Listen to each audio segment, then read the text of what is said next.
ಗುರುರಾಜ, ಇದು ನಿನಗೆ. ಇದು ಸಾಧಾರಣವಾದ ಶಂಕ ಅಲ್ಲಪ್ಪ, ಪೂಜೆಗೆ ಬಳಸುವಂಥದ್ದು. ಅಪ್ಪ, ನಾನು ಶಂಕ ಊದೋದನ್ನ ಕಲಿಬೋದಾ? ನೀನು ಹೀಗೆ ಹೇಳ್ತೀಯ ಅಂತ ನನಗೆ ಚೆನ್ನಾಗಿ ಗೊತ್ತಿತ್ತು. ಅದಕ್ಕೆ ನಿನಗೂ ಒಂದು ಶಂಕ ತಂದಿದ್ದೀನಿ.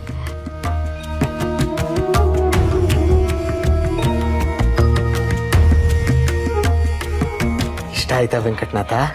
ತುಂಬಾ ಚೆನ್ನಾಗಿದೆ ಅಪ್ಪ. ಇದನ್ನ ಮುಟ್ಟಿದ ತಕ್ಷಣ ಶ್ರೀಹರಿಗೆ ಹತ್ರ ಆದ ಅನುಭವ ಆಗ್ತಿದೆ. ಗೋಪಿ, ಇದು ನಿನಗೆ.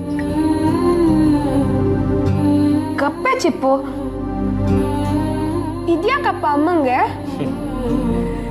ಕೆಲವಕ್ಕೆ ಬೆಲೆ ಕಟ್ಬೋದು, ಕೆಲವಕ್ಕೆ ಬೆಲೆ ಕಟ್ಟೋಕೆ ಆಗಲ್ಲ.